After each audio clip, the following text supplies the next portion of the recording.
ಉತ್ತರ ಕರ್ನಾಟಕ ರೆಸಿಪಿ ನೋಡಾಕತ್ತಿರೋ ಎಲ್ಲ ವೀಕ್ಷಕರಿಗೂ ನಿಮ್ಮ ಮನೆ ಮಗಳು ತ್ರಿವೇಣಿ ಪಾಟೀಲ್ ಮಾಡುವ ನಮಸ್ಕಾರಗಳು. ಈಗ ಹೆಂಗಿದ್ರು ದಸರಾ ದೀಪಾವಳಿ ಹಬ್ಬ ಹತ್ರ ಬಂತಲ್ರಿ, ನೀವು ಬಗೆ ಬಗೆ ಸ್ವೀಟ್ಗಳು ಮಾಡ್ತಿರ್ತೀರಿ. ನಾನು ಇವತ್ತೊಂದು ಸ್ವೀಟ್ ರೆಸಿಪಿ ಮಾಡಿರೋದಕ್ಕೆ ಮಾಡಾಕತ್ತಿದ್ದೆ, ಹಬ್ಬದಗೋಸ್ಕರ ನಿಮ್ಗೆ ಶೇರ್ ಮಾಡ್ಕೊಳಕತ್ತೀನಿ. ಈಗ ಆ ಸ್ವೀಟ್ ರೆಸಿಪಿ ಹೆಂಗೆ ಮಾಡೋದು ಅಂತ ನೋಡ್ಕೊಂಬರೋಣ ಬರ್ರಿ. ಮೊದಲೇದಾಗಿ ನಾವು 1 kg ಅಷ್ಟು ಕಡಲೆಬೇಳೆ ತೊಗೊಂಡೇನ್ರಿ. ಈಗ ಇವು ಕಡಲೆಬೇಳೆ ಹುರ್ಕೋಬೇಕ್ರಿ. ನಾನು ಒಂದು ಪಾತ್ರೆ ಇಟ್ಕೊಂಡು ಕಡಲೆಬೇಳೆ ಹುರ್ಕೋತೀನಿ ರೀ. ನೀವು ಅಷ್ಟೇ ಇಷ್ಟೇ ಅಂತೇನಿಲ್ಲರಿ, ನಿಮ್ಗೆ ಎಷ್ಟು ಅನುಕೂಲ ಆಗುತ್ತೆ ನೋಡ್ಕೊಂಡು ನೀವು ತೊಗೊಂಡು ಮಾಡ್ಕೋಬೋದು. ನಾವು ಒಂದೇ ಕಡಲೆಬೇಳೆಯಲ್ಲಿ 2 ನಮೂನಿ ಉಂಡೆ ಮಾಡ್ತೀನಿ. ಒಂದು ಬೆಲ್ಲ ಹಾಕಿ ಒಂದು ಸಕ್ಕರೆ ಹಾಕಿ, ಹಾಗಾಗಿ 1 kg ಪೂರ ತೊಗೊಂಡಿನಿ. ನಿಮ್ಗೆ ಎಷ್ಟು ಬೇಕಾಗುತ್ತೆ ನೋಡ್ಕೊಂಡು ನೀವು ತೊಗೋಬೋದು ರೀ. ಈಗ ನಾನು 1 kg ಕಡಲೆಬೇಳೆ ಅಂತ ತೊಗೊಂಡಿನಿಲ್ಲ ರೀ, ಇವು ಹಾಕೊಂಡು ಹುರ್ಕೋತೀನಿ ರೀ. ನೀವು ಸ್ವಲ್ಪ ಹಾಕೊಂಡು 2 ಸತಿ ಆದರೂ ಹುರ್ಕೋಬೋದು, ಇಲ್ಲ ಒಂದೇ ಸತಿ ಆದರೂ ಹುರ್ಕೋಬೋದು ದೊಡ್ಡ ಪಾತ್ರೆ ಇಟ್ಕೊಂಡು. ಈಗ ನಾನು ಒಂದೇ ಸತಿ ಹಾಕ್ಕೊಂಡೆ ನೋಡ್ರಿ. ಇದು ಆದಷ್ಟು ಮೀಡಿಯಂ ಫ್ಲೇಮಲ್ಲಿ ಇಟ್ಕೊಂಡು ಹುರ್ಕೋಬೇಕಾಗ್ತದೆ. ಇದು ಹೊತ್ತಬಾರ್ದು ರೀ, ಹೊತ್ತಲಾರ್ದಂಗೆ ನೋಡ್ಕೊಂಡು ಹುರ್ಕೋಬೇಕಾಗ್ತದೆ. ಇವು ಬೇಳೆ ಇರೋದ್ರಿಂದ ಸ್ವಲ್ಪ ಹೊತ್ತು ಸಾಧ್ಯತೆ ಇರ್ತಾವೆ, ನೀವು ನೋಡಿಕೊಂಡು ಈ ರೀತಿ ಮಿಕ್ಸ್ ಮಾಡ್ತಾನೆ ಇರಬೇಕಾಗ್ತದೆ ರೀ. ಈಗ ನಾನು ಕಡಲೆಬೇಳೆ ಹುರ್ಕೊಂಡು ಹಿಟ್ಟು ಮಾಡ್ಕೊಂಡು ಬೇಸನ್ ಉಂಡೆ ಮಾಡ್ತೀನಿ ಅಂತ ಹೇಳಾಕತ್ತೀನಿ ರೀ. ನಾನು ಸುಮಾರು ನಮ್ನಿ ಉಂಡೆಗಳು ಮಾಡಿ ತೋರಿಸೀನಿ ರೀ, ಬೇಸನ್ ಉಂಡೆಗಳು. ನಾನು ಚಾನಲ್ಗೆ ಹೋಗಿ ನೋಡಿದ್ರೆ ನಿಮಗೆ ಸಿಗ್ತಾವ್ರಿ. ನೀವು ಅಲ್ಲಿ ಹೋಗಿ ನಿಮ್ಗೆ ಯಾವ್ದು ಬೇಕು ಆ ಉಂಡೆ ಮಾಡ್ಕೋಬೋದು. ನಾನು ಬೆಲ್ಲ ಹಾಕಿ ಮಾಡೀನಿ, ಸಕ್ಕರೆ ಹಾಕಿ ಮಾಡೀನಿ, ಎಲ್ಲ ಹೆಸರು ಬೇಸನ್ ಮಾಡೀನಿ, ಕಡಲೆ ಬೇಸನ್ ಮಾಡೀನಿ, ಎಲ್ಲ ನಮ್ನಿ ಬೇಸನ್ ಉಂಡೆಗಳು ನಾನು ಮಾಡಿ ತೋರಿಸೀನಿ ರೀ. ನಾನೀಗ ಕಡಲೆಬೇಳೆ ಇದ್ದು ಇವು ಮನೇನ ಕಡಲೆಬೇಳೆನೇ ರೀ. ಇವು ಕಡಲೆಬೇಳೆ ಹುರಿದು ಹಿಟ್ಟು ಮಾಡಿ ನಾನು ಉಂಡೆ ಮಾಡ್ತೀನಿ ರೀ. ಇಲ್ಲ ನಿಮ್ಮ ಕಡಲೆಬೇಳೆ ಇಲ್ಲಪ್ಪ ಹಿಟ್ಟು ಐತಿ ಅಂದ್ರೆ ನೀವು ಹಿಟ್ಟೆ ಹುರಿದು ಮಾಡ್ಕೋಬೋದು. ಹಿಟ್ಟೆ ಚಲೋ ಹೊತ್ತಿನ ತುಪ್ಪದಾಗ ಹುರ್ಕೊಂಡು ಮಾಡ್ಕೋಬೋದು ರೀ. ಈಗ ನಾನು ಕಡಲೆಬೇಳೆ ಇದ್ದು ಅಂತ ಹೇಳಿ ಕಡಲೆಬೇಳೆದು ಮಾಡಾಕತ್ತೀನಿ ರೀ. ನಿಮ್ಗೆ ಯಾವ್ದು ಅನುಕೂಲ ಆಗುತ್ತೆ ನೋಡ್ಕೊಂಡು ನೀವು ಮಾಡ್ಕೋಬೋದು. ನಾನು ಅದನ್ನು ಮಾಡಿ ತೋರಿಸೀನಿ ರೀ, ಈಗ ಇದನ್ನು ಮಾಡಿ ತೋರ್ಸಾಕತ್ತೀನಿ. ನಿಮ್ಗೆ ಹೆಂಗೆ ಅನುಕೂಲ ಆಗುತ್ತೆ ನೋಡ್ಕೊಂಡು ನೀವು ಮಾಡ್ಕೋಬೋದು ರೀ. ಈಗ ನಾನು ಮೀಡಿಯಂ ಫ್ಲೇಮಲ್ಲಿ ಇಟ್ಕೊಂಡು ಚಲೋ ಹೊತ್ತಿನಾಗ ಹುರ್ಕೊಂಡಿದ್ದೀವಿ. 6 ರಿಂದ 7 ನಿಮಿಷ ಆಗ್ಯದ ನೋಡ್ರಿ. ಇವು ತಣ್ಣಗೆ ಹಾಕಿಬಿಡ್ತೀನಿ ನೋಡ್ರಿ. ಈ ರೀತಿ ಹುರ್ಕೋಬೇಕ್ರಿ. ಇವು ಒಂದು ಸ್ವಲ್ಪ ತಣ್ಣಗಾಗಲಿ. ತಣ್ಣಗಾದ ನಂತರ ಮಿಲ್ಲಿಗೆ ಹೋಗಿ ಹಿಟ್ಟು ಮಾಡ್ಸ್ಕೊಂಬರೋದು. ಈಗ ನಮ್ಮ ಮನೇಲೆ ಮಿಲ್ಲಿರೋದ್ರಿಂದ ನಮ್ಮ ಮನೇಲೆ ಬಿಸ್ಕೊತೀನಿ. ನೀವು ಹೋಗಿ ಹಿಟ್ಟು ಮಾಡ್ಸ್ಕೊಂಬರ್ಬೋದು ರೀ. ಇಲ್ಲ ಸ್ವಲ್ಪ ಮಾಡ್ತೀನಿ ಅನ್ನೋದಾದ್ರೆ ನೀವು ಮಿಕ್ಸಿಗೆ ಹಾಕಿ ನುಣ್ಣಗೆ ಪೌಡ್ರ್ ಮಾಡ್ಕೊಬೋದು ರೀ. ಈಗ ನಾನು ಅದೇ ಪಾತ್ರೆಗೆ 1 ಕಪ್ ಬೆಲ್ಲ ತೊಗೊಂಡಿನಿ ರೀ, ಅದು ಹಾಕ್ಕೊತೀನಿ. ಇದು ಬೆಲ್ಲ ಕರಗಬೇಕು ರೀ, ಜಸ್ಟ್ ಕರಗಿದ್ರೆ ಸಾಕ್ರಿ, ಪಾಕ ಆಗ್ಬೇಕತ್ತೇನಿಲ್ಲ. ಇದಕ್ಕೆ ನೀರು ಹಾಕ್ಬೇಡ್ರಿ, ತುಪ್ಪ ಹಾಕ್ಬೇಡ್ರಿ, ಏನೂ ಹಾಕ್ಬೇಡ್ರಿ. ಲೋ ಫ್ಲೇಮಲ್ಲಿ ಇಟ್ಕೊಂಡು ಈ ಬೆಲ್ಲ ಕರಗಿಸ್ಕೊಂಡ್ರೆ ಸಾಕ್ರಿ. ಮೊದಲ ಪಾತ್ರೆ ಬಿಸಿ ಇರ್ತೈತಿ, ನಾವು ಬೇಳೆ ಹುರಿದಿರ್ತೀವಲ್ಲ ಪಾತ್ರೆ ಬಿಸಿ ಇರ್ತೈತಿ. ಇದು ಬೆಲ್ಲ ಬೇಗ ಕರಗ್ತೈತಿ ರೀ. ಇದು ಪೂರ್ತಿ ಕರಗಿಸಿ ತಣ್ಣಗೆ ಹಾಕಿ ರೀ. ಈಗ ನೋಡ್ರಿ, ನಾ ಬೆಲ್ಲ ಕರಗಿಸ್ಕೊಳಕತ್ತೀನಿ. ಲೋ ಫ್ಲೇಮಲ್ಲಿ ಇಟ್ಕೊಂಡು ಕರ್ಸ್ಕೊಂಡಿನಿ. ಈಗ ಬೆಲ್ಲ ಕರಗೈತಿ, ನಾ ಸ್ಟವ್ ಆಫ್ ಮಾಡ್ತೀನಿ ನೋಡ್ರಿ. ಸುಮಾರು ಜನ ಬೆಲ್ಲ ಪಾಕ ಮಾಡ್ತಿರ್ತಾರೆ, ಬೇರೆ ಬೇರೆ ವೆರೈಟಿಗಳ ಉಂಡೆ ಮಾಡ್ತಿರ್ತಾರೆ. ಬೆಲ್ಲದ ಪಾಕ, ಸಕ್ಕರೆ ಪಾಕ ಮಾಡಿ ಪಾಕ ಮಾಡೋ ಜಂಜಾಟ ಯಾವುದಿಲ್ಲ. ಇದು ಬೇಗ ಮತ್ತು ಸುಲಭವಾಗಿ ಸಿಂಪಲಾಗಿ ಮಾಡುವಂಥ ಉಂಡೆ ಮಾಡಾಕತ್ತೀನಿ ನಾ ಇವತ್ತು. ನೀವು ಹಬ್ಬಕ್ಕೆ ಯಾವ್ದಾದ್ರು ಉಂಡೆ ಮಾಡ್ಕೊಳ್ದಿದ್ರೆ ಈ ರೀತಿ ಮಾಡ್ಕೊಳ್ರಿ. ಈಗ ನೀವು ವಿಡಿಯೋದಾಗ ನೋಡಿದ್ರೆ ನಿಮಗೆ ಗೊತ್ತಾಗ್ತೈತೆ ನೋಡ್ರಿ. ಈ ರೀತಿ ಬೆಲ್ಲ ಕರಗಬೇಕ್ರಿ. ಇದಕ್ಕೇನು ತುಪ್ಪ ಹಾಕಿಲ್ಲ, ನೀರು ಹಾಕಿಲ್ಲ, ಏನೂ ಹಾಕಿಲ್ಲ. ನಾನು ಜಸ್ಟ್ ಬೆಲ್ಲ ಮಾತ್ರ ಕರಗಿಸ್ಕೊಂಡೇನಿ ರೀ. ಈಗ ಇದು ಬೆಲ್ಲ ಎಲ್ಲ ಕರಗೈತ್ರಿ. ಈಗ ಇದು ತಣ್ಣಗಾಗ್ಬೇಕು, ಪೂರ್ತಿ ತಣ್ಣಗಾಗ್ಬೇಕು. ಕೈಲೇ ಮುಟ್ಟಕ್ಕೆ ಬರ್ಬೇಕ್ರಿ, ಅಷ್ಟು ತಣ್ಣಗಾಗೋರಿಗೆ ಇಲ್ಲೇ ಬಿಡ್ಬೇಕ್ರಿ. ಈಗ ನೋಡ್ರಿ, ನಾನು ಸ್ಟವ್ ಆಫ್ ಮಾಡೀನಿ. ಇದೇನು ಪಾಕ ಆಗ್ಬೇಕತ್ತೇನಿಲ್ಲ, ಜಸ್ಟ್ ಬೆಲ್ಲ ಕರಗಿದ್ರೆ ಸಾಕ್ರಿ. ಈಗ ನಾನು ಮಿಕ್ಸಿ ಜಾರ್ ತೊಗೊಂಡೇನಿ ರೀ. ಈಗ ಇದಕ್ಕೊಂದು ಕಪ್ ಸಕ್ಕರೆ ಹಾಕೊಂಡು ಪೌಡ್ರ್ ಮಾಡ್ಕೊತೀನಿ ರೀ. ನಾನು ಅರ್ಧ ಬೆಲ್ಲದ್ದು ಅರ್ಧ ಸಕ್ಕರೆದು ಮಾಡ್ತೀನಿ ಅಂತ ಹೇಳಿದ್ನಲ್ಲ ರೀ, ಹಾಗಾಗಿ ಅರ್ಧಕ್ಕೆ 1 ಕಪ್ ಬೆಲ್ಲ ಕರಗಿಸಿಟ್ಟಿನಿ ರೀ. ಇನ್ನು ಅರ್ಧಕ್ಕೆ ಸಕ್ಕರೆ ಹಾಕೋತೀನಿ ಅಂತ ಹೇಳಿ ಸಕ್ಕರೆ ಮಿಕ್ಸಿಗೆ ಹಾಕೊಂಡು ಪೌಡ್ರ್ ಮಾಡ್ಕೊಳಕತ್ತೀನಿ. ಈಗ ಇದಕ್ಕೊಂದು 4 ಏಲಕ್ಕಿ ಹಾಕೋತೀನಿ ನೋಡ್ರಿ. ಇದು ನುಣ್ಣಗೆ ಪೌಡ್ರ್ ಮಾಡ್ಕೋಬೇಕ್ರಿ. ಈಗ ನೋಡ್ರಿ, ನಾನು ಸಕ್ಕರೆ ಪೌಡ್ರ್ ಮಾಡ್ಕೊಂಡಿನಿ. ಸಕ್ಕರೆ ಪೌಡ್ರ್ ರೆಡಿ ಐತ್ರಿ. ಈಗ ನಾನು ಕಡಲೆಬೇಳೆ ಹುರಿದು ತಣ್ಣಗೆ ಹಾಕ್ಬಿಟ್ಟಿದ್ದೆ ರೀ. ಇವು ತಣ್ಣಗಾಗ್ಯಾವ ನೋಡ್ರಿ, ಪೂರ್ತಿ ತಣ್ಣಗಾಗ್ಯಾವ್ರಿ. ಈಗ ನಮ್ಮ ಮನೇಲಿ ಮಷಿನ್ ಇದೆ, ನಾನು ಮಷಿನ್ಗೆ ಹಾಕೋತೀನಿ. ನೀವು ಗಿರಣಿಗೆ ಹೋಗಿ ಹಿಟ್ಟು ಹಾಕ್ಸ್ಕೊಂಬರ್ಬೋದು ರೀ. ಇಲ್ಲ ಗಿರಣಿಗೆ ಹೋಗೋದು ಸ್ವಲ್ಪ ಅದಾವ ಅನ್ನೋದಾದ್ರೆ ಮಿಕ್ಸಿಯಲ್ಲಿ ಮಾಡ್ಕೋಬೋದು. ಮಿಕ್ಸಿಯಲ್ಲಿ ಮಾಡ್ಕೊಂಡ್ರಷ್ಟು ನುಣ್ಣಾಗಿ ಹಿಟ್ಟು ಬರಲ್ಲ, ಹಾಗಾಗಿ ಮಿಲ್ಲಿಗೆ ಹಾಕ್ಸ್ಕೊಂಡ್ರೆ ಒಳ್ಳೇದ್ರಿ. ಈಗ ನಾನು ಮಷಿನಲ್ಲಿ ಹಾಕೋತೀನಿ ನೋಡ್ರಿ.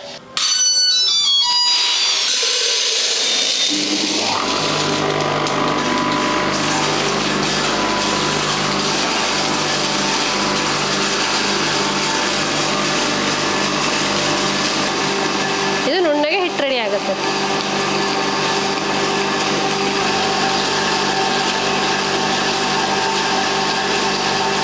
ಈಗ ನೋಡ್ರಿ, ನಾ ಹಾಕಿದ್ನೆಲ್ಲ ಕಡಲೆಬೇಳೆ ಎಲ್ಲ ಒಳಗೆ ಹೋದು ನೋಡ್ರಿ, ಕೆಳಗೆ ಹಿಟ್ಟಾಗಿ ರೆಡಿಯಾಗಿ ಬರ್ತೈತೆ.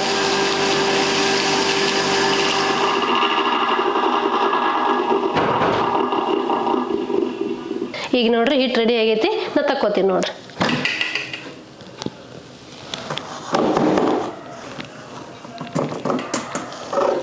ನೋಡ್ರಿ, ಹಿಟ್ಟು ಈ ರೀತಿ ರೆಡಿ ಆಗೈತೆ ನೋಡ್ರಿ, ನುಣ್ಣಗೆ ಆಗೈತೆ ನೋಡ್ರಿ. ಇದೇನು ಜರಡಿ ಮಾಡೋದು ಬೇಡ, ಏನು ಬೇಡ, ಹಾಗೆ ಇರ್ತೈತೆ ನೋಡ್ರಿ, ಸ್ಮೂತಾಗಿ ಬರ್ತೈತೆ ರೀ ಮಿಲ್ಲಲ್ಲಿ. ಕಡಲೆಬೇಳೆ ಬೀಸ್ಕೊಂಬಂದಿನಿ, ಹಿಟ್ಟು ರೆಡಿ ಐತಿ. ಈಗ ನಾನು ಸಕ್ಕರೆ ಮಿಕ್ಸಿಗೆ ಹಾಕ್ಕೊಂಡಿದ್ದೆ, ಸಕ್ಕರೆನೂ ಜರಡಿ ಮಾಡ್ಕೊತೀನಿ ನೋಡ್ರಿ. ಈಗ ನಾನು ಸಣ್ಣ ಕಣ್ಣಿನ ಜರಡಿ ತೊಗೊಂಡಿನಿ, ಈಗ ಇದು ಜರಡಿ ಮಾಡ್ಕೊತೀನಿ. ನೀವು ಜರಡಿ ಮಾಡಿಲ್ಲ ಅಂದ್ರೆ ಕಾಳ ಇರ್ತೈತಲ್ಲ ಸಕ್ಕರೆ, ಅವಾಗ ಉಂಡೆ ಒಳಗೆ ಕರ ಅಂತೈತಿ, ಚಲೋ ಅನ್ಸಲ್ಲ. ಹಾಗಾಗಿ ಜರಡಿ ಮಾಡ್ಕೋಬೇಕಾಗ್ತೈತ್ರಿ. ಮತ್ತು ನಾವು ಏಲಕ್ಕಿನೂ ಸಿಪ್ಪೆ ಸಮೇತ ಹಾಕ್ಕೊಂಡಿರಿ, ಹಾಗಾಗಿ ಸಿಪ್ಪೆ ಮೇಲೆ ಬರ್ತೈತ್ರಿ ಜರಡಿ ಮಾಡ್ಕೊಂಡ್ರಿ.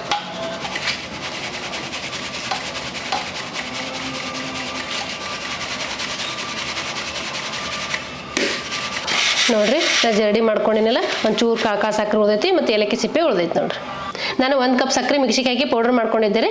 ಈಗ ಇದು ಜರಡಿ ಮಾಡ್ಕೊಂಡಿನಿ. ಈಗ ನಾನು ಮಾಪ್ ಮಾಡ್ತೀನಿ ನೋಡ್ರಿ, 1 ಕಪ್ಲೆ ಅಳತಿ ಮಾಡ್ತೀನಿ. ಅಂದ್ರೆ ಇದು ಸಕ್ಕರೆ ಪುಡಿ ಎಷ್ಟು ಇರ್ತೈತಿ ನೋಡ್ಕೊಂಡು ಹಿಟ್ಟು ಹಾಕೋಬೇಕಾಗ್ತೈತ್ರಿ, ಕಡಲೆ ಹಿಟ್ಟು. ಈಗ ನೋಡ್ರಿ 1 ಕಪ್ ಸಕ್ಕರೆಗೆ 1.5 ಕಪ್ ಸಕ್ಕರೆ ಪೌಡ್ರ್ ಆಗೈತೆ ನೋಡ್ರಿ. ಈಗ ಇದು 1 ಕಪ್ ಆಗೈತಿ, ಇಲ್ಲಿ ಹಾಕೋತೀನಿ. ಇದಷ್ಟು ಹಾಕೋತೀನಿ ನೋಡ್ರಿ. ನೀವು ಸಿಹಿ ಜಾಸ್ತಿ ತಿಂತೀನಿ ಅನ್ನೋದಾದ್ರೆ 1 ಕಪ್ ಸಕ್ಕರೆ ಪೌಡ್ರಿಗೆ 1 ಕಪ್ ಹಿಟ್ಟು ಹಾಕೋಬೋದ್ರಿ. ಇಲ್ಲ ಸ್ವಲ್ಪ ಸಪ್ಪಗೆ ತಿಂತೀನಿ ಅನ್ನೋದಾದ್ರೆ 1 ಕಪ್ಪಿಗೆ 1.5 ಕಪ್ ಹಾಕೋಬೋದ್ರಿ. ಈಗ ನೋಡ್ರಿ ಇದು ಅರ್ಧ ಕಪ್ ಆಯ್ತು ನೋಡ್ರಿ. 1 ಕಪ್ ಸಕ್ಕರೆ 1.5 ಕಪ್ ಸಕ್ಕರೆ ಪೌಡ್ರ್ ಆಗೈತ್ರಿ. ಈಗ ಇದಕ್ಕೆ ನಾನು 3 ಕಪ್ ಹಿಟ್ಟು ಹಾಕೋತೀನಿ ನೋಡ್ರಿ. ನಾನು 1.5 ಕಪ್ ಸಕ್ಕರೆ ಹಿಟ್ಟು ಹಾಕೊಂಡೇನಿ. ಈಗ 1 ಕಪ್ ಕಡಲೆ ಹಿಟ್ಟು ಹಾಕೊಳಕತ್ತೀನಿ, 2 ಕಪ್ ಹಾಕೊಳಕತ್ತೀನಿ, 3 ಕಪ್ ಕಡಲೆ ಹಿಟ್ಟು ಹಾಕೊಂಡೇನಿ ನೋಡ್ರಿ. ಇದೆಲ್ಲ ಚಲೋ ಹೊತ್ತಿಗೆ ಮಿಕ್ಸ್ ಮಾಡ್ಕೊತೀನಿ ನೋಡ್ರಿ. ನಾನು ಸಕ್ಕರೆ ಒಳಗೆ ಏಲಕ್ಕಿ ಹಾಕಿ ಬೀಸ್ಕೊಂಬಂದಿನಿ, 2 ಮಿಕ್ಸ್ ಆಗೈತಿ ಸಕ್ಕರೆ ಏಲಕ್ಕಿ. ಈಗ ಸಕ್ಕರೆ ಹಿಟ್ಟು ಕಡಲೆ ಹಿಟ್ಟು 2 ಚಲೋ ಹೊತ್ತಿನ ಕೈಲೇ ಮಿಕ್ಸ್ ಮಾಡ್ಕೊತೀನಿ ರೀ. ಈಗ ಇದಕ್ಕೆ 1 ಕಪ್ ತುಪ್ಪ ಹಿಡಿತೈತ್ರಿ. ಈಗ ನಾನು ತುಪ್ಪ ಹಾಕಿ ಮಿಕ್ಸ್ ಮಾಡ್ಕೊತೀನಿ ನೋಡ್ರಿ. ಈಗ ನೋಡ್ರಿ ನಾ ಈ ಕಪ್ಪಿಲೆ 1 ಕಪ್ ತುಪ್ಪ ತೊಗೊಂಡಿನಿ, ಅದು ಹಾಕ್ಕೋತೀನಿ ನೋಡಿ. ಬೇಸನ್ ಉಂಡಿಗೆ ಸ್ವಲ್ಪ ತುಪ್ಪ ಜಾಸ್ತಿನೇ ಬೇಕಾಗುತ್ತೆ. 1 ಕಪ್ ಪೂರ್ತಿ ಹಾಕ್ಕೋತೀನಿ, ಕಮ್ಮಿ ಬಿದ್ರೆ ಬೇಕಂದ್ರೆ ಮತ್ತೆ ಹಾಕ್ಕೊಳ್ಳೋಣ. ಈಗ ನೋಡ್ರಿ ನಾ 1 ಕಪ್ ಪೂರ್ತಿ ತುಪ್ಪ ಹಾಕ್ಕೊಂಡಿನಿ, ನೀವು ನೋಡಿಕೊಂಡು ಹೆಚ್ಚು ಕಮ್ಮಿ ಮಾಡ್ಕೋಬೋದ್ರಿ. ಆದಷ್ಟು ತುಪ್ಪ ಕರಗಿಸಿದ್ದೆ ಹಾಕೋರಿ. 1.5 ಕಪ್ ಸಕ್ಕರೆ ಹಿಟ್ಟು, 3 ಕಪ್ ಕಡಲೆ ಹಿಟ್ಟು, 1 ಕಪ್ ತುಪ್ಪ ಕರೆಕ್ಟ್ ಆಗ್ತೈತೆ ನೋಡ್ರಿ. ನೀವು ಬೇಕಾದ್ರೆ ಸ್ವಲ್ಪ ಕಮ್ಮಿನೂ ಹಾಕೋಬೋದು, ತುಪ್ಪ ಜಾಸ್ತಿ ಆಗುತ್ತೆ ಅನ್ನೋದಾದ್ರೆ 1/4 ಕಪ್ನಷ್ಟು ಹಾಕೋಬೋದ್ರಿ.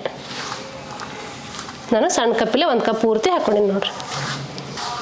ಈ ರೀತಿ ಚಲೋ ಹೊತ್ತಿನ ಕೈಲಿ ತಿಕ್ಕಿ ಉಂಡೆ ಕಟ್ಟಿದ್ರೆ ಇವು ಬೇಸನ್ ಉಂಡೆ ಮಸ್ತಾಗಿ ಬರ್ತಾವ್ರಿ. ನೀವು ಯಾರು ಬೇಕಾದ್ರೆ ಮಾಡ್ಕೋಬೋದ್ರಿ. ನಾವು ತಿಕ್ಕದಂಗೆ ಈ ರೀತಿ ಮೆತ್ತಗೆ ಬರ್ತೈತ್ರಿ. ಈಗ ಇದಕ್ಕೆ ನಾನು ಗೋಡಂಬಿ ಮತ್ತು ಒಣ ದ್ರಾಕ್ಷಿ ತೊಗೊಂಡಿನಿ, ಅವು ಹಾಕೋತೀನಿ ನೋಡ್ರಿ. ನೀವು ತುಪ್ಪದಲ್ಲಿ ಫ್ರೈ ಮಾಡಿಯಾದ್ರೂ ಹಾಕೋಬೋದು, ಹಾಗೆ ಆದರೂ ಹಾಕೋಬೋದು. ನಾನೀಗ ಹಂಗೆ ಹಾಕೋತೀನಿ ನೋಡ್ರಿ, ಫ್ರೈ ಏನು ಮಾಡಿಲ್ಲ, ಹಂಗೆ ಹಾಕೋತೀನಿ ರೀ. ನೀವು ದ್ರಾಕ್ಷಿ ಗೋಡಂಬಿ ಉಂಡೆ ಕಟ್ಟಿ ಮೇಲಾದರೂ ಹಚ್ಬೋದು, ಇಲ್ಲ ಇದ್ರೊಳಗೆ ಆದರೂ ಹಾಕೋಬೋದು. ನಾನೀಗ ಇದ್ರೊಳಗೆ ಹಾಕಿ ಕಟ್ಟಾಕತ್ತೀನಿ ನೋಡ್ರಿ. ಈಗೆಲ್ಲ ಚಲೋ ಹೊತ್ತಿನ ಮಿಕ್ಸ್ ಮಾಡ್ಕೊಂಡಿನಿ. ನಿಮ್ಗೆ ಯಾವ ಸೈಜಲ್ಲಿ ಬೇಕು ನೋಡಿಕೊಂಡು ಆ ಸೈಜಲ್ಲಿ ಉಂಡೆಗಳು ಕಟ್ಕೋರಿ. ಈಗ ನಾನು ಈ ಸೈಜಲ್ಲಿ ಉಂಡೆ ಕಟ್ತೀನಿ ನೋಡ್ರಿ. ತೀರಷ್ಟು ದೊಡ್ಡದು ಅಲ್ಲ, ತೀರಷ್ಟು ಚಿಕ್ಕದು ಅಲ್ಲ, ಮೀಡಿಯಮ್ ಸೈಜಲ್ಲಿ ಕಟ್ತೀನಿ ನೋಡ್ರಿ. ಬೇಸನ್ ಉಂಡೆ ಅಂದರೆ ಯಾರಿಗೆ ಇಷ್ಟ ಇಲ್ಲ ಹೇಳ್ರಿ, ಎಲ್ಲರಿಗೂ ಇಷ್ಟ ಆಗ್ತಾವೆ. ನೀವು ಬೆಲ್ಲ ಹಾಕಿಯಾದ್ರೂ ಮಾಡ್ಕೋಬೋದು, ಸಕ್ಕರೆ ಹಾಕಿಯಾದ್ರೂ ಮಾಡ್ಕೋಬೋದು. ನಾನೀಗ ಸಕ್ಕರೆ ಹಾಕಿ ಮಾಡೀನಿ, ಇನ್ನು ನೆಕ್ಸ್ಟ್ ಬೆಲ್ಲ ಹಾಕಿ ಮಾಡ್ಕೋತೀನಿ ನೋಡ್ರಿ. ಇದೇ ರೀತಿ ಮಿಕ್ಕಿದ್ದೆಲ್ಲ ಕಟ್ಕೋತೀನಿ ರೀ. ಈಗ ನೋಡ್ರಿ ನಾ ಸಕ್ಕರೆ ಹಾಕಿ ಮಾಡ್ಕೊಂಡೇನೆ, ಇಷ್ಟು ಉಂಡೆ ಆಗ್ಯಾವ ನೋಡ್ರಿ. ಒಂದು 20ರಿಂದ 25 ಉಂಡೆ ಆಗ್ಯಾವ ನೋಡ್ರಿ. ಈಗ ನಾನು ಸಕ್ಕರೆ ಮಾಡಿದ್ದೀನಿ. ಈಗ ನೆಕ್ಸ್ಟ್ ಬೆಲ್ಲದ ಮಾಡ್ಕೋತೀನಿ ನೋಡ್ರಿ. ಈಗ ನಾನು ಬೆಲ್ಲ ಎಲ್ಲ ಆ ಪಾತ್ರೆಗೆ ಹಾಕೋತೀನಿ ನೋಡ್ರಿ. 1 ಕಪ್ ಬೆಲ್ಲ ಕರಗಿಸಿದ್ದು ಇಷ್ಟ ಆಗೈತ್ರಿ. ಈಗ ಇದಕ್ಕೆ 2 ಕಪ್ ಹಿಟ್ಟು ಹಾಕೋತೀನಿ ನೋಡ್ರಿ. ನೀವು ಸಿಹಿ ಜಾಸ್ತಿ ತಿಂತೀನಿ ಅಂದ್ರೆ 1.5 ಕಪ್ ಹಾಕೋರಿ. ಇಲ್ಲ ಕರೆಕ್ಟ್ ಆಗುತ್ತೆ ಅನ್ನೋದಾದ್ರೆ ಸ್ವಲ್ಪ ಕಮ್ಮಿ ಇದ್ರೆ ನಡೀತೈತೆ ಅನ್ನೋದಾದ್ರೆ 2 ಕಪ್ ಹಿಟ್ಟು ಹಾಕೋರಿ ನೋಡ್ರಿ. 1 ಕಪ್ ಹಾಕ್ಕೊಂಡಿನಿ. ಈಗ ಇದು 2ನೇ ಕಪ್ ರೀ. ನೀವು ನೋಡಿಕೊಂಡು ಹೆಚ್ಚು ಕಮ್ಮಿ ಮಾಡ್ಕೋಬೋದು ರೀ. ಹಿಟ್ಟು ಬೆಲ್ಲ ಎಲ್ಲ ಚಲೋ ಹೊತ್ತಿಗೆ ಮಿಕ್ಸ್ ಆಗ್ಬೇಕ್ರಿ. ಹಿಂಗೆ ಕೈಲೇ ತಿಕ್ಕಿದ್ರೆ ತಾನೇ ಸ್ಮೂತಾಗಿರ್ತೈತೆ ರೀ. ಬೆಲ್ಲ ಕರಗಿರ್ತೈತಲ್ಲ ಸ್ಮೂತಾಗೆ ಬರ್ತೈತೆ ನೋಡ್ರಿ. ಈ ರೀತಿ ಮಿಕ್ಸ್ ಮಾಡ್ಕೋಬೇಕಾಗ್ತೈತೆ ರೀ. ಈ ರೀತಿ ಬೆಲ್ಲ ಹಿಟ್ಟು 2 ಮಿಕ್ಸ್ ಮಾಡ್ಕೋಬೇಕ್ರಿ. ಹಿಂಗೆ ತಿಕ್ಕಿದ್ರೆ ಹಿಟ್ಟಿನ ಜೊತೆಗೆಲ್ಲ ಬೆಲ್ಲ ಮಿಕ್ಸ್ ಆಗ್ತೈತೆ ರೀ. ಬೆಲ್ಲ ಹಿಟ್ಟೆಲ್ಲ ಚಲೋ ಹೊತ್ತಿಗೆ ಮಿಕ್ಸ್ ಆಗೈತಿ. ಈ ರೀತಿ ಆಗೈತೆ ನೋಡ್ರಿ. ನಮ್ಮ ಹತ್ರ ತುಪ್ಪಿಲ್ಲಪ್ಪ ಹೆಂಗೆ ಮಾಡೋದಂದ್ರೆ ಹಿಂಗೆ ನೀವು ಉಂಡಿನೂ ಕಟ್ಕೋಬೋದು ರೀ. ಆದರೆ ಉಂಡೆ ಉದುರು ಆಗುತ್ತೆ ರೀ, ಅಷ್ಟೊಂದು ಚಲೋ ಬರಲ್ಲ ರೀ. ಹಾಗಾಗಿ ಸ್ವಲ್ಪ ತುಪ್ಪ ಹಾಕೊಂಡು ಉಂಡೆ ಕಟ್ಟಿದ್ರೆ ಮಸ್ತಾಗಿರ್ತೈತೆ ನೋಡ್ರಿ. ನೋಡಿ ಈ ರೀತಿ ಆಗ್ತೈತೆ ರೀ. ತುಪ್ಪ ಹಾಕ್ಲಾರ್ದೆ ಮಾಡಿದ್ರೆ ಅವಾಗ ಬೇಸನ್ ಉಂಡೆ ಚಲೋ ಅನ್ಸಲ್ಲ ರೀ. ಇದಕ್ಕೊಂದು ಅರ್ಧ ಕಪ್ನಷ್ಟು ತುಪ್ಪ ಹಾಕೋತೀನಿ ರೀ. ನೀವು ನೋಡ್ಕೊಂಡು ಹೆಚ್ಚು ಕಮ್ಮಿ ಮಾಡ್ಕೋಬೋದು ಅಷ್ಟೇ, ಎಷ್ಟೇ ಅಂತೇನಿಲ್ಲ. ನಾನು ಒಂದು ಅರ್ಧ ಕಪ್ ತುಪ್ಪ ತೊಗೊಂಡಿನಿ, ಅದು ಹಾಕೋತೀನಿ ನೋಡ್ರಿ. ಇದನ್ನ ಕೈಲೇ ಚಲೋ ಹೊತ್ತಿಗೆ ತಿಕ್ಕಿ ಉಂಡೆ ಕಟ್ತೀನಿ ನೋಡ್ರಿ. ತುಪ್ಪ ಹಿಟ್ಟು ಬೆಲ್ಲ ಎಲ್ಲ ಚಲೋ ಹೊತ್ತಿಗೆ ಮಿಕ್ಸ್ ಆಗ್ಬೇಕು ರೀ. ನೋಡಿರಿ ಈ ರೀತಿ ತಿಕ್ಕದಂಗೆ ತುಪ್ಪ ಎಲ್ಲ ಹಿಟ್ಟಿನ ಜೊತೆ ಮಿಕ್ಸ್ ಆಗ್ತೈತೆ ರೀ. ನೀವು ಎಷ್ಟು ಚಲೋ ಹೊತ್ತಿಗೆ ತಿಕ್ತಿರಲ್ರಿ ಅಷ್ಟು ಚಲೋ ಸ್ಮೂತಾಗಿ ಬರ್ತಾವೆ ಉಂಡೆ. ನಾ ಅರ್ಧ ಕಪ್ ತುಪ್ಪ ಹಾಕೊಂಡು ಈಗ ಉಂಡೆ ಆಗ್ತಾವೆ ನೋಡ್ರಿ. ಈಗ ಇದಕ್ಕೆ ಸ್ವಲ್ಪ ಏಲಕ್ಕಿ ಪೌಡ್ರ್ ಹಾಕೋತೀನಿ ರೀ. ನಾನು ಡ್ರೈ ಫ್ರೂಟ್ಸ್ ಇಟ್ಟಿದ್ದಿರಲಿ ಅವು ಹಾಕ್ಕೋತೀನಿ. ಅರ್ಧ ಸಕ್ಕರೆದಕ್ಕೆ ಹಾಕಿದ್ದೆ, ಇನ್ನು ಅರ್ಧ ಬೆಲ್ಲದಕ್ಕೆ ಹಾಕ್ಕೊಳಕತ್ತೀನಿ ನೋಡಿರಿ. ಸ್ವಲ್ಪ ಒಣ ದ್ರಾಕ್ಷಿ, ಸ್ವಲ್ಪ ಗೋಡಂಬಿ ಸಣ್ಣ ಕಟ್ ಮಾಡ್ಕೊಂಡೇನೆ ಅವು ಹಾಕ್ಕೋತೀನಿ ನೋಡಿರಿ. ಈಗ ನಾನಿಲ್ಲಿ ಸಕ್ಕರೆ ಮಾಡಿಟ್ಟಿನಿ, ಈಗ ಬೆಲ್ಲದ ಮಾಡ್ಕೊಳಕತ್ತೀನಿ ನೋಡಿರಿ. ಇವೆಲ್ಲ ಚಲೋ ಹೊತ್ತಿಗೆ ಮಿಕ್ಸ್ ಮಾಡ್ಕೊತೀನಿ ರೀ. ಸಕ್ಕರೆದಕ್ಕೆ ಸ್ವಲ್ಪ ಜಾಸ್ತಿ ತುಪ್ಪ ಬೇಕಾಗುತ್ತೆ, ಬೆಲ್ಲದಕ್ಕೆ ಸ್ವಲ್ಪ ಕಮ್ಮಿ ಆದರೂ ನಡೀತೈತೆ ರೀ. ಈಗ ನಾನು ಉಂಡೆ ಕಟ್ತೀನಿ ನೋಡಿರಿ. ನಿಮ್ಗೆ ಯಾವ ಸೈಜಲ್ಲಿ ಬೇಕು ನೋಡಿಕೊಂಡು ಆ ಸೈಜಲ್ಲಿ ಉಂಡೆ ಕಟ್ಕೋರಿ. ನಾನೀಗ ಈ ಸೈಜಲ್ಲಿ ಕಟ್ತೀನಿ ನೋಡಿರಿ. ತೀರಷ್ಟು ದೊಡ್ಡದು ಅಲ್ಲ, ತೀರಷ್ಟು ಚಿಕ್ಕದು ಅಲ್ಲ, ಮೀಡಿಯಮ್ ಸೈಜಲ್ಲಿ ಕಟ್ತೀನಿ ನೋಡಿರಿ. ನಾನು 2 ಕೈಲೇ ಕಟ್ತೀನಿ, ನೀವು ಬೇಕಾದ್ರೆ ಒಂದೇ ಕೈಲೇನೂ ಕಟ್ಕೋಬೋದು ರೀ. ನೋಡಿರಿ ನಾನು ಈ ಸೈಜಲ್ಲಿ ಕಟ್ಟಾಕತ್ತೀನಿ, ನಿಮಗೆ ಯಾವ ಸೈಜಲ್ಲಿ ಬೇಕು ನೋಡಿಕೊಂಡು ನೀವು ಕಟ್ಕೊಳ್ರಿ. ಇದೇ ರೀತಿ ಮಿಕ್ಕಿದ್ದೆಲ್ಲ ಕಟ್ಕೋತೀನಿ ರೀ. ಈಗ ನೋಡಿರಿ ನಾ ಇಷ್ಟು ಬೆಲ್ಲದ ಉಂಡೆ ಕಟ್ಕೊಂಡೀನಿ, ಇಷ್ಟ ಆಗ್ಯಾವ ನೋಡಿರಿ. ಈಗ ನೋಡಿರಿ ನಾ ಸಕ್ಕರೆ ಬೇಸನ್ ಉಂಡೆ ಮಾಡೀನಿ, ಇವು ಇಷ್ಟ ಆಗ್ಯಾವ್ರಿ. ಇದು ಬೆಲ್ಲದ ಬೇಸನ್ ಉಂಡೆ, ಇವು ಇಷ್ಟ ಆಗ್ಯಾವ ನೋಡಿರಿ. 1 kg ಕಡಲೆಬೇಳೆಯಲ್ಲಿ 2 ನಮೂನಿ ಉಂಡೆ ಮಾಡಿ ತೋರಿಸಿ ನೋಡಿರಿ. ಒಂದೇ ವಿಡಿಯೋದಾಗ 2 ನಮೂನಿ ಉಂಡೆ ಮಾಡೀನಿ ರೀ. ನೀವು ಬೆಲ್ಲ ಇಷ್ಟಪಡೋರು ಬೆಲ್ಲ ಹಾಕಿ ಮಾಡ್ಕೋಬೋದು, ಸಕ್ಕರೆ ಇಷ್ಟಪಡೋರು ಸಕ್ಕರೆ ಹಾಕಿ ಮಾಡ್ಕೋಬೋದು ರೀ. ನೋಡಿದ್ರಲ್ರಿ ವೀಕ್ಷಕರೇ, 1 kg ಕಡಲೆಬೇಳೆಯಲ್ಲಿ ಇಷ್ಟು ಬೇಸನ್ ಉಂಡೆ ಆಗ್ಯಾವ ನೋಡಿರಿ. ನಾನು ಒಂದೇ ವಿಡಿಯೋದಲ್ಲಿ 2 ನಮೂನಿ ಬೇಸನ್ ಉಂಡೆ ಮಾಡಿ ತೋರಿಸಿನಿ. ಸಕ್ಕರೆ ಹಾಕಿ ಮಾಡಿ ತೋರಿಸಿನಿ, ಬೆಲ್ಲ ಹಾಕಿ ಮಾಡಿ ತೋರಿಸಿನಿ. ನಿಮಗೆ ಯಾವ್ದು ಅನುಕೂಲ ಆಗುತ್ತೆ ನೋಡಿಕೊಂಡು ನೀವು ಮಾಡ್ಕೋಬೋದು ರೀ. ಈ ಬೇಸನ್ ಉಂಡೆ ಮಾಡೋ ಪದ್ಧತಿ ನಿಮ್ಗೆ ಇಷ್ಟ ಆಗಿತ್ತಂದ್ರೆ ಒಂದು ಲೈಕ್ ಮಾಡಿರಿ, ಶೇರ್ ಮಾಡಿರಿ, ಕಮೆಂಟ್ ಮಾಡಿರಿ, ಸಬ್ಸ್ಕ್ರೈಬ್ ಆಗಿರಿ. ಧನ್ಯವಾದಗಳು.